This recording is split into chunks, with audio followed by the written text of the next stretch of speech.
Goodmove as something that had a lot of misinformation online, and people were against it and protesting it. And sometimes they're not having the right facts. So how do you go about it and making sure that everybody in Brussels, the different communes, the people who live here, are informed with the actual facts and not the misinformation they see online? Because sometimes people, I saw online that they thought that their business would go down because the suppliers couldn't park there or something like that, but that is not the case. I think Goodmove actually improves the way of living. But how do you go about to provide that information to the people? I think it's a challenge for all politics all over the world for the moment, how to make sure that we communicate well with the population, that we connect well, that we have good information. So it is also a challenge for mobility. So Goodmove is the mobility plan for the 10 years for Brussels. So in this plan, we have a lot of actions about getting more public transport, getting more logistics by the water or by bike. So it is a complex plan. And one of the elements in the plan is to have fewer transit traffic in the communes. And to do so, you need circulation schemes. And so it means that everybody can still get into certain neighborhoods, but it is not Is it more a controlled flow of... Yes, so that you're going to canalize the traffic on the main axis. Yep. And so if you want to visit somebody, you need to go to a shop, it is still possible, but it is de-encouraged to just to escape one red light, to take a small road, and then you have traffic everywhere. So it is circulation measurements in order to go against all the Wazes and the Google Maps of these times, which are a great help to make sure that you can get there, but it's not interesting to get through. And so we've seen, for example, in the city center where we've introduced this plan, that we have almost 30% lesser traffic because of the transit traffic is cut off and is on the main axis, which creates conditions for walking and cycling and creates good conditions, and the shops are doing well. So that was a really difficult moment, like any change in mobility. Every time you implement something new, because we had it now, you thought with Goodmove is linked to this particular measurement, but driving 30 an hour was also very there was also a lot of people discussion. Yes, the shops will close down, nobody will come. So every time we implement a new measurement, these are arguments that come. And for me, it is always important to listen to the arguments, because if a shop owner is afraid that their shop will close down, you need to take it serious. It is it's their business, especially Brussels. We have some big companies, of course, but the power of Brussels is all those entrepreneurs, the small entrepreneurs starting things up. And local shops and stuff. And so supporting them for me is also important, because they're the real tissue of our city, but even of our country, because 20% of the richness of Belgium is created in Brussels, although we only have 10% of the population. So we do create richness, and so we need to listen to that. We cannot say, well, in 6 months this will be over. No, you have to take it seriously, but you have to inform them and saying, look at this example, look at that example, and it has actually improved. So we have other examples also in Brussels where after measurements have been taken, we see an improvement. And that's a good thing now that we have the example of the city center, the Pentagon, we've installed it. You can say, try to book a restaurant on a Tuesday evening. And it's difficult. So it means business are going well. And so the data are showing it's going well, not excluded that one or two still are having problems, or there's some problems, but the majority are actually booming and doing well. And I think that's an important message. So it is communicating on the street. So it's just popping in the shops, talking to people. It is really being present. That is the key element. Yep. But we've seen it, because your question was how to counteract fake news and misinformation. And we've also seen during COVID for vaccination and health issues how difficult it was, much more in Brussels and the rest of the country, to communicate with the population. Something that we really have difficulty in doing.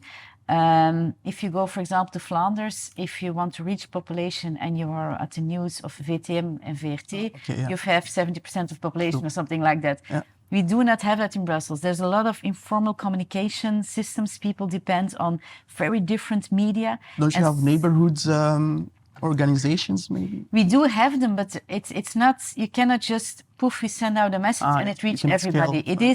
It is very, very complex, and we need to learn about it. And I think COVID was really an important message in saying we often think we've communicated to the population, and then we realized we haven't done so. And the same with Goodmove. The moment we implemented it in, for example, Kuregem, which is one of the neighborhoods where it was in several neighborhoods that we implemented it.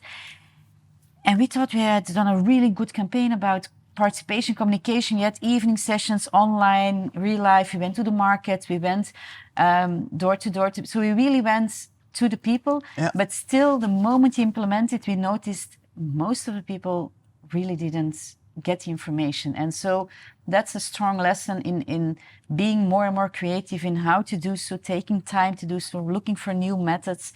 And this was now a mobility. We had it with COVID. It's a challenge in every topic. It's how to make sure that city of 1.2 billion people with so many communities, so many languages, so many origins, many people moving, because some neighborhoods people move every 2 years. So how do you communicate? How do you tackle that? That's a constant challenge also in mobility. Yeah, but now Goodmove has been around for a year, Yeah. and the numbers are pretty good. Yeah. I had Bart on the podcast, he explained it. How come there's still some people that are not pro Goodmove, even though the results are pretty positive?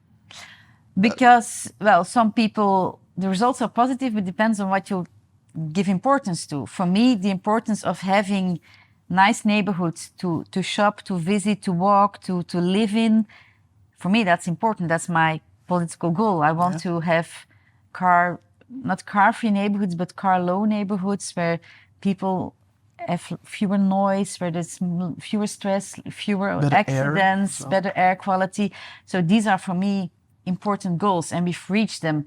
But if your goal is, I want to have as many options as a car driver to get around, well, then it is another parameter. And so I see. Yeah. it is, some people are against it because, well, we still have traffic jams, but it's, for the moment, like every traffic jam is because of Goodmove. So no, we have traffic jams before. They're actually slightly less, but it goes against the intuition of people. And that's also because during COVID, there was practically no traffic jams. It was like Brussels was all quiet, it was nice, and it was terrible COVID, but for cars, it was suddenly we discovered our city without the cars. Like, okay, we noticed this as is well what can happen if we really tackle car use in Brussels. And so this is becoming the reference. So then after COVID, traffic jams came back, and it's like they were never there before. And I think that's an important element in explaining why some people are really frustrated, because they think that it's all because of Goodmove. And I think we show it in the data. We say, no, look at the data from today, 23, 24, and we compare it with 18, 19. These are, but it is a rational debate for something that is what people are feeling. And also changing things is always difficult. Exactly. And if you're changing things in public space, it is really close to people. It's in their street, it's in their neighborhood, it's their daily habits that needs to be tackled. So that's tough. It takes time, but I'm convinced that after a while, it slows down. You were surprised I said the City 30 was controversial. Yeah. Because, and it's not controversial anymore, it's true. It was 3 years ago, but at the moment it's really controversial. And so you need to take time for some things to And it becomes a adapt. habit after a while as well, right? Do you have any other initiatives or projects like the CD30 or the Goodmove coming up? Or So we have 50 actions in our big mobility plan, which is the Goodmove plan. So one of those was reducing the speed limit, offering more public transport. That's really important. So we increased public transport in Brussels with 15% this last 5 years. And we want to add another 12% to it, because we really want people to use. We're very proud of public transport in Brussels. We want people to use it. We want it to be comfortable. So that's a really important one. Investing in cycling. Brussels is not seen as a cycling city, although the potential is there. And it is about infrastructure. We know that we know that those people who might want to cycle and don't do it, if you ask why, it's the safety and the feeling of safety. And so infrastructure is crucial to do so. So we've put in place 60 kilometers of new bicycle lanes, but we need to continue that. And we need to really have this network of And there's concrete connected plans for that as well? Yes, we have plans. We are continuing to doing so. It's always, like you said, fighting with the communes, but we need to continue. Also walking. Since last year, we know that the most popular way to get around is by foot. So within Brussels, not if you come from Kortrijk. That's already a good sign that the city is becoming more and more livable and for pedestrians. Yeah, but we still need to invest it because on inclusive, if you walk around with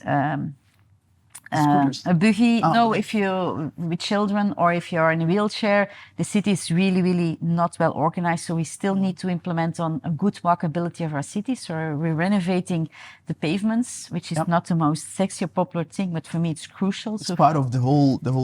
It's crucial if you want a network. So we've renovated 5 kilometers. The renovation plan. We're making boulevards. So we have identified access through the city where we want people to walk, so that we connect parks with nice car-free zones, and so to make sure that you have those natural ways to get around in the city for people walking, and so to gently insist people on walking more and further distances.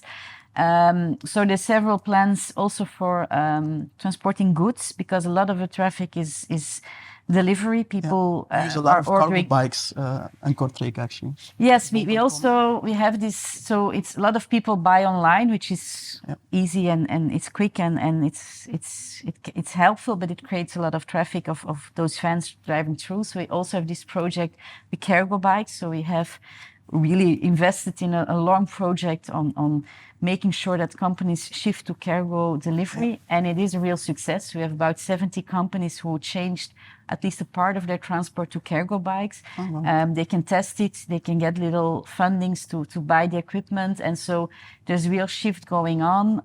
Also by the water, we have a canal in Brussels, but it's can be used better. So we're working on how can, for example, construction sites, we have a lot of waste that needs to get away. How can we do it by the water, reuse it in Brussels, keep it local? So all those projects are coming on to make sure that we make this modal shift and make sure that in that way we create space, and that's crucial.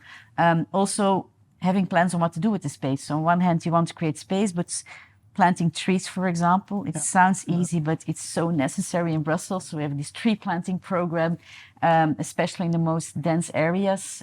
Next to the canal, there's the most dense areas where a lot of people live on small places. So making sure that we're going there with a priority to create green spaces, to take some concrete out, put some trees in, and to make sure that we do continue to change the city. So yes, we have a lot of plans in the pipeline. It's not finished yet. Well, you seem to know what to do, so that's a good thing.